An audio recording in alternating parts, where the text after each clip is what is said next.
Bismillahirrahmanirrahim. Assalamualaikum warahmatullahi wabarakatuh. Waalaikumsalam warahmatullahi wabarakatuh. Pemirsa yang dirahmati Allah Subhanahu wa taala, kembali kita bertemu dalam program Fokus Khilafah Channel. Kali ini kita membahas tentang benarkah radikalisme merupakan ancaman buat Indonesia. Di tengah-tengah kita telah hadir narasumber kita, Ustadz Muhammad Ismail Yusanto. Assalamualaikum warahmatullahi wabarakatuh. Waalaikumsalam warahmatullahi wabarakatuh.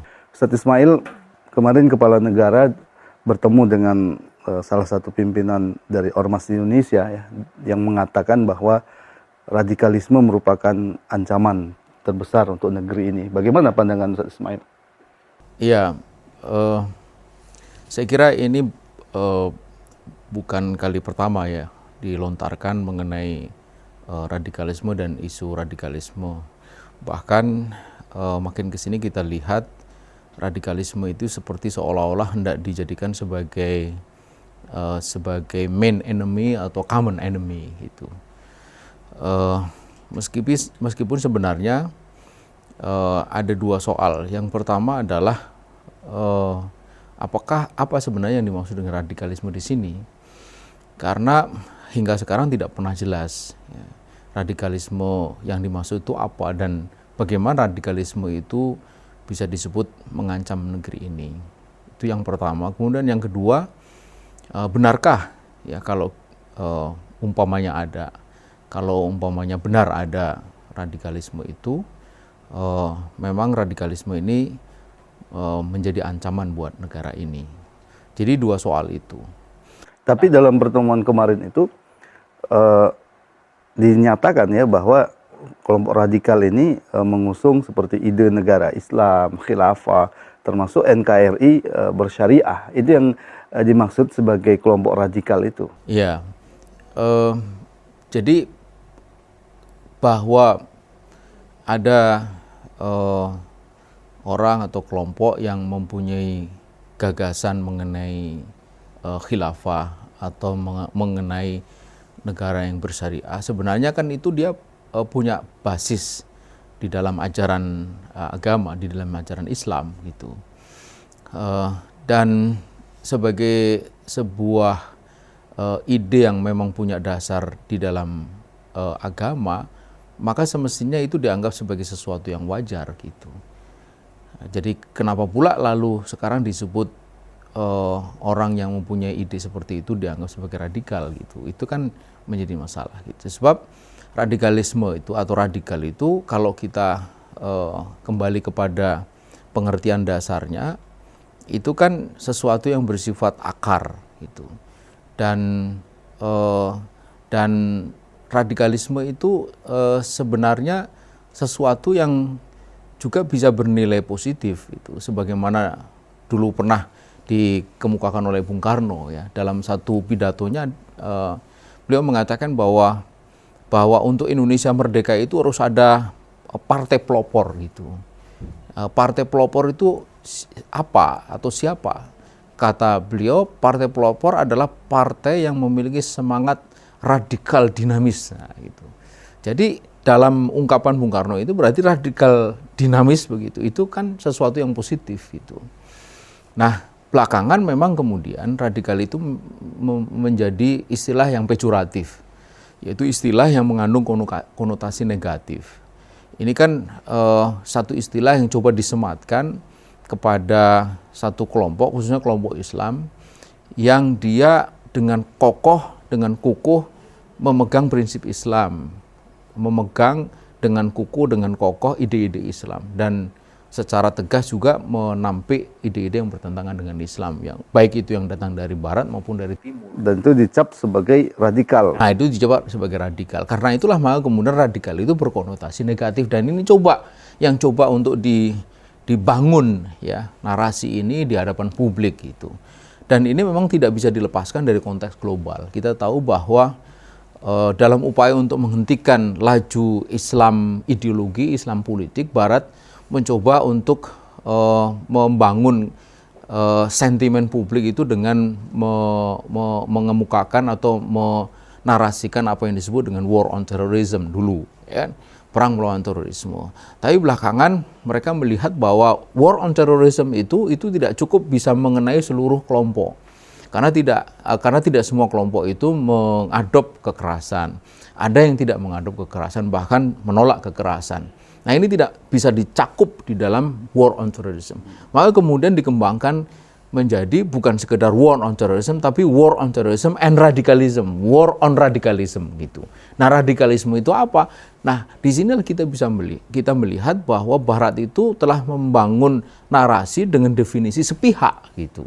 Bahwa radikalisme itu adalah seperti yang tadi saya katakan, adalah kelompok yang dia kukuh memegang Islam dan dalam waktu yang sama serta-merta dia menolak ide-ide yang bertentangan dengan Islam. Apakah bahaya pandangan itu seperti yang dituding oleh beberapa pihak ya, bahwa kok dalam pengertian radikal kokoh terhadap memegang teguh ajaran Islam, menolak ajaran yang lain. Apakah pandangan itu berbahaya atau tidak?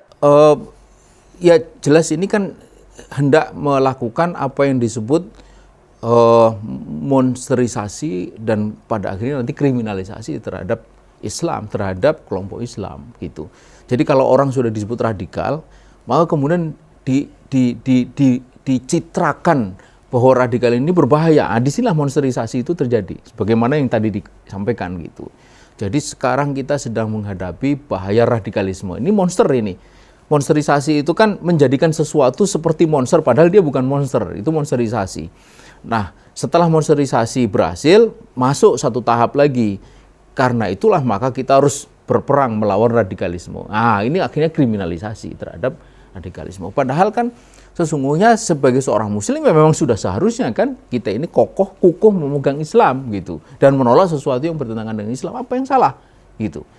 Nah, ini baru dianggap salah buat mereka yang tidak setuju kan gitu, yang tidak suka dan yang merasa terancam dengan prinsip ini, dengan orang seperti ini, dengan kelompok semacam ini. Nah, mereka yang terancam inilah yang kemudian membangun narasi seperti itu, membangun satu ketakutan publik gitu terhadap sesuatu yang sebenarnya tidak perlu ditakuti gitu, apalagi di negeri muslim yang mayoritas muslim sekarang ini gitu. Iya, seperti ide khilafah ya. Kenapa kemudian dianggap ancaman? Ini memang menarasi yang berulang ya, tapi terus-menerus disampaikan. Ada khawatiran ya Indonesia akan seperti Suriah. Ini kan itu yang saya sebut sebagai monsterisasi dan kriminalisasi. Karena pada bagian awal atau pada tahap awal, cara paling mudah untuk menghentikan ancaman itu adalah dengan menggunakan kekuatan umat Islam gitu. Jadi itu cara paling murah dan paling mudah. Artinya kalau umat Islam itu menolak, maka akan terjadi semacam self defense gitu pada diri umat Islam. Lalu ada juga semacam penolakan gitu pada diri umat Islam terhadap gagasan ini dan terhadap kelompok ini. Jadi mereka tidak perlu bekerja keras karena yang bekerja adalah umat Islam sendiri dan itu yang mau mereka gitu. Nah, padahal kan sejujurnya kalau kita menilai secara objektif kan bukan ini yang menjadi ancaman kita. Kalaulah umpamanya benar radikalisme sebagai ancaman, apa yang sudah dilakukan oleh kelompok radikal kan tidak ada. Apakah kelompok radikal ini telah mencuri aset negara, menjual aset negara, mencuri uang negara, korupsi, ya kan, melakukan tindakan kriminal, segala macam kan enggak gitu.